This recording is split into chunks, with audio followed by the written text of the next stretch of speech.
तो चलिए डिस्कस करते हैं। सवाल आपके सामने है। In the given figure switches S1 and S2 are in open condition. S1 और S2 स्विच है वो ओपन है, तो रेजिस्टेंस बताना है AB के across when switches S1 and S2 are close. यदि S1 और S2 स्विच को क्लोज कर दिया जाएगा तो आपको बताना है कि इक्विवेलेंट रेजिस्टेंस A और B के अक्रॉस कितना हो जाएगा। तो देखिए बेटा, ये यदि स्विच को क्लोज कर दिया जाता है तो एक प्लेन वायर बन जाएगा। प्लेन वायर बन जाएगा, इसका मतलब इस पॉइंट का पोटेंशियल बराबर हो जाएगा। तो आप क्या कर सकते हैं, दोनों पॉइंट्स को एकदम बिल्कुल करीब ला सकते हैं। इनको इस दोनों वायर्स को लेके यहां से चिपका सकते हैं, ऐसे ही यहां पे इन दोनों वायर्स को लेके चिपका सकते हैं। तो हमारे पास जो डायग्राम बनेगा, दोबारा से सर्किट को रीअरेंज कर सकते हैं तो आपको कुछ इस तरीके से मिलने वाला है। दिस इज 12 ओम और यहाँ पे हमारे पास है 6 ओम का रेजिस्टर, और ये दोनों पॉइंट एक ही बात है बिकॉज सेम पोटेंशियल है तो चिपका सकते हैं। उसके बाद यहां है 4 ओम और यहां है हमारे पास 4 ओम और यहां पे है 6 ओम और यहां पे है 12 ओम। तो यार यहां पे है हमारा B। अब हमें A और B के अक्रॉस जो है इक्विवेलेंट रेजिस्टेंस निकालना है। सो 12 और 6 पैरेलल में लगे हुए हैं। 12 6 72/18 यानी कि ये 4 आएगा इनका इक्विवेलेंट। 4 और 4 का इक्विवेलेंट कितना आएगा 2, और 12 और 6 का हम निकाल चुके हैं ऑलरेडी, कितना आता है 4 के बराबर। सो 4 2 6 और 4 10 जो है 10 ओम के बराबर इक्विवेलेंट रेजिस्टेंस A और B के अक्रॉस हमें मिलने वाला है 10 ओम। अब इस सवाल को फटाफट कैसे करेंगे, हमें यहां से पता चल गया इन दोनों पॉइंट्स को एक कर सकते हैं। तो ये 12 और 4 ये सीरीज, ये पैरेलल में है और ये पैरेलल में है, ये दोनों पैरेलल में है और ये तीनों जो हैं ये आपस में सीरीज में लगे हुए हैं। तो विद इन 30 सेकंड इस सवाल को सॉल्व किया जा सकता है बहुत आसानी से। ठीक है। Hello my dear students, I am Neeraj Kumar Chaudhary और फिजिक्स टीचर। बच्चों एक बहुत इंपॉर्टेंट इंफॉर्मेशन देनी है। अनअकैडमी पे T20 टेस्ट सीरीज स्टार्ट हो रही है 7th ऑफ अक्टूबर से, जो कि 7th ऑफ अक्टूबर से लेके 29th ऑफ अक्टूबर तक चलेगी। डेली टेस्ट होगा 6:30 से लेके 7 PM तक, ठीक है ना। और ये टेस्ट जो लोग अपना IIT JEE का एग्जाम 2022 में देना चाहते हैं, यानी कि ड्रॉपर्स और 12th के बच्चे 2023 में देंगे, 11th के बच्चे, और जो 2024 में देंगे यानी कि 10th के स्टूडेंट, उनके लिए प्लान की गई है। ठीक है बच्चों, डेली टेस्ट होगा, डेली रिजल्ट आएगा उसी टाइम और डेली अवार्ड्स हैं इसमें। अगर रैंक 1 आती है आपकी तो आपको 5,000 रुपए का अमेजॉन का वाउचर, 2 to 6 को 3,000, 7 to 20 को 2,000, ठीक है ना। और बच्चों आप अगर विनर हो तो आपको 20% का स्कॉलरशिप भी मिलेगा अगर आपकी रैंक 1 से लेके 50 तक आती है, अगर आप कोई भी सब्सक्रिप्शन लेते हो तो, ठीक है ना। तो बच्चों बहुत ही अच्छा मौका है, जल्दी से जल्दी इसमें एनरोल कर लीजिए। और NKC सर लाइव कोड डालना ना भूले, ठीक है बच्चों। चलिए बेस्ट ऑफ लक। अब चलते हैं आगे अगले सवाल की तरफ, जो 22 जुलाई को पूछा गया था। यहाँ पे जो डायग्राम है थोड़ा सा मिसिंग है, डायग्राम मिसिंग है, देख लेंगे क्या है डायग्राम। ये 2 रॉड जो हैं ये पैरेलल में लगी हुई है, 2 रॉड जो हैं ये पैरेलल में लगी हुई हैं। अब हमें इक्विवेलेंट निकालना है, ठीक है। A copper rod of length 25 centimetre and cross sectional area 3 millimetre square. तो यहाँ लेंथ हमें दिया हुआ है इस रॉड का 25 सेंटीमीटर 1/4 मीटर, और क्रॉस सेक्शनल एरिया जो है वो हमें दिया है 3 मिलीमीटर स्क्वायर। सो 3 × 10⁻⁻6 में यहाँ पे लिख दूंगा मीटर स्क्वायर में, ठीक है। मैंने क्या किया, मिलीमीटर को मीटर में कन्वर्ट कर दिया। Is joint with a similar aluminium rod as shown in figure. ये एल्यूमिनियम रॉड है। Find the resistance of the combination between the ends A and B। ये एंड है A और ये एंड है B, इन दोनों के बीच में इक्विवेलेंट आपको निकालना है रेजिस्टेंस। गिवन है आपको रेजिस्टिविटी दोनों मटेरियल्स की। तो ये दोनों जो हैं पैरेलल कॉम्बिनेशन में लगी हुई हैं, तो मैं यहाँ पे लिख सकता हूँ 1/R equivalent is equal to 1/R1 plus 1/R2। और रेजिस्टेंस एक वायर का कितना होता है, ρL/A के बराबर। तो यहाँ 1/R की वैल्यू में लिख सकता हूँ A/ρL। तो यहाँ पे A/ρ1 × L plus A/ρ2 × L, आपको ये मिल जाएगा इक्विवेलेंट रेजिस्टेंस। हमें इक्विवेलेंट रेजिस्टेंस ही निकालना है ना, यस, 1/R इक्विवेलेंट। अब यहाँ एरिया और लेंथ दोनों का बराबर है, तो यहाँ पे area which is 3 × 10⁻⁻6 divided by length which is 1/4, और यहाँ आ जाएगा आपके पास 1/ρ1 प्लस 1/ρ2। सो 10⁸ 1/7, और यहाँ आ जाएगा आपके पास 10⁸ डिवाइडेड बाय 2.6, ये आ जाएगा आपके पास 1/R इक्विवेलेंट। अब सॉल्व कर लीजिए इसे, तो 10 टू द पावर 8 को यदि कॉमन ले लेंगे तो आपको मिल जाएगा 4 into 3 into 10 to the power 2, और ये आ जाएगा आपके पास 10/17 प्लस 10/26। जोड़ दीजिए इनको, so it's 260 plus 170 divided by 17 into 26, और यहां आपको मिलेगा 12 इंटू 10 टू द पावर 2, और यहां आपको मिल जाता है that R equivalent is equals to 17 into 26 divided by 12 into 10 to the power 2 into 260 plus 170। इनको आप जोड़ेंगे तो आपको मिलेगा 4, 33 और 43, 43, 430 आपको ये मिल जाएगा। तो यहां से इसे उड़ा दीजिए, 2 से चला गया 13 बार, 2 से चला गया 6 बार। अब सॉल्व कर लेंगे इसे, 17 इंटू 13 है, नीचे है 6 और 10 टू द पावर 2 एंड 430, तो आपको आंसर जो है आपका मिल जाएगा।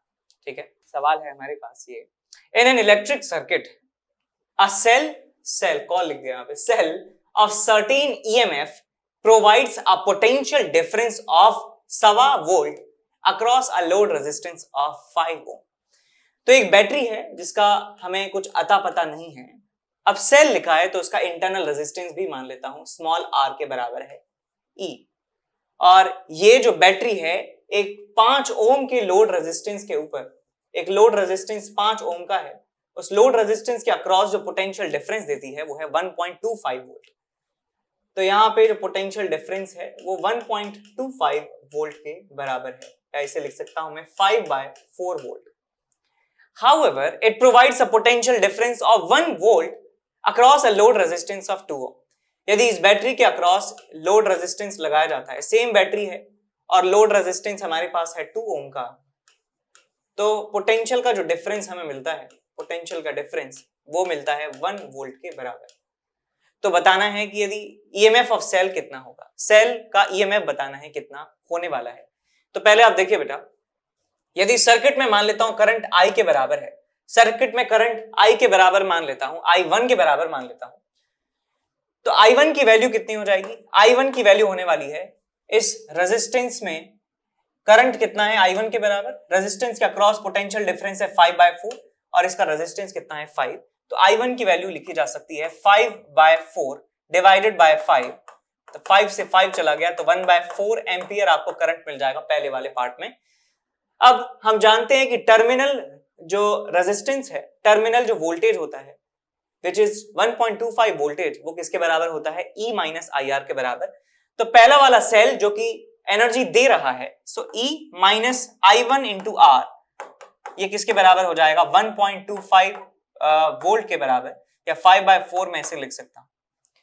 सिमिलरली यहां देखिए, इस रेजिस्टर के अक्रॉस पोटेंशियल डिफरेंस है 1 वोल्ट, डिवाइडेड बाय 2 ओम करूंगा तो मुझे 0.5 एम्पियर यहां पे करंट मिल जाएगा, और 0.5 एम्पियर करंट इसमें से जा रहा है, तो इसमें भी से भी 0.5 एम्पियर करंट जा रहा होगा, तो मैं टर्मिनल वोल्टेज 1 वोल्ट की वैल्यू को लिख सकता हूं E माइनस IR के बराबर। तो यहां से लिखा जाएगा E minus 1/2 into R is equal to 1 volt, equation number 2।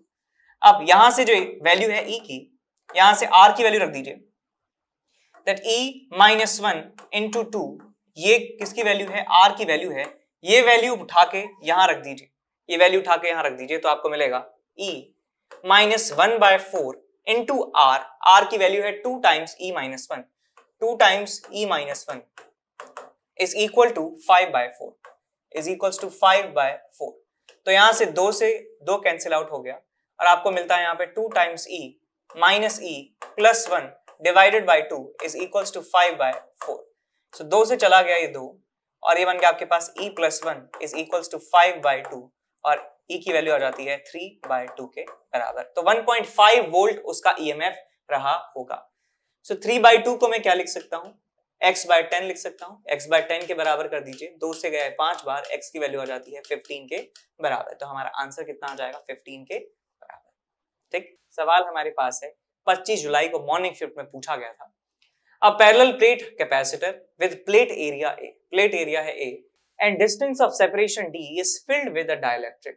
Separation जो है प्लेट्स के बीच में वो d के बराबर है। What is the capacity of the capacitor when permittivity of the dielectric varies as epsilon is equals to epsilon naught plus kx for x less than d by 2 and greater than 0 and for the remaining portion d by 2 से d के लिए epsilon की जो वैल्यू है permittivity वो होती है epsilon naught plus k into D minus x. तो कैपेसिटेंस बताना है कितना हो जाएगा। तो चलिए इसे करते हैं सॉल्व। ये मान लिया मैंने कैपेसिटर है इस तरीके से। अब इसके दो पोर्शन किए गए हैं। ये है हमारा x इज इक्वल टू 0 से x is equal to d by 2 तक, और यहां पर एप्सिलॉन की जो वैल्यू है वो वेरी होती है एप्सिलॉन नॉट प्लस kx। इस तरीके से जो डाइलेक्ट्रिक की वैल्यू है वो वेरी होती है। और जो दूसरा पोर्शन है x is equal to d by 2 से x is equal to d तक, वहां पर एप्सिलॉन की वैल्यू, परमिटिविटी की वैल्यू वेरी होती है epsilon naught plus k into D minus X. इस तरीके से यहां डाइलेक्ट्रिक कुछ अलग तरीके से रखा हुआ है। पूरे सिस्टम का आपको बताना है इक्विवेलेंट कैपेसिटेंस कितना होगा। तो हम क्या कर सकते हैं, इन दोनों कैपेसिटर्स को, इस पूरे कैपेसिटर को ब्रेक कर सकते हैं दो इंडिविजुअल कैपेसिटर्स में। तो इसे ब्रेक किया जा सकता है दो इंडिविजुअल कैपेसिटर्स में। एक कैपेसिटर ये, दूसरा कैपेसिटर ये। इसका कैपेसिटेंस C1 मान लेता हूं, इसका कैपेसिटेंस C2 मान लेता हूं। तो मैं यहां पे लिखूंगा 1/C equivalent is equals to 1/C1 plus 1/C2। ये लिखा जा सकता है पूरे सिस्टम का इक्विवेलेंट कैपेसिटेंस।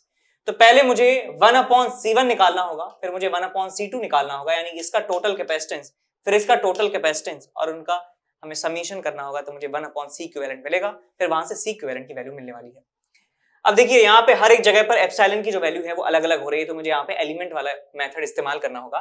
तो मैं x is equal to x पर, x is equal to x पर x is equal to x plus dx, यानी कि dx थिकनेस का मैं एक छोटा सा कैपेसिटर यहाँ पे मानने वाला हूँ। एक छोटा सा कैपेसिटर मैंने यहाँ पे ले लिया है।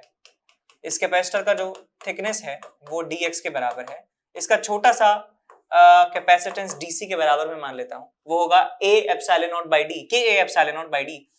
तो यहाँ पे मैं लिखूंगा epsilon naught plus k into x, k a epsilon naught, ये हो गया a epsilon not divided by d, d जो है इसका थिकनेस है विच इज dx, ये हो जाएगा इसका छोटा सा कैपेसिटेंस।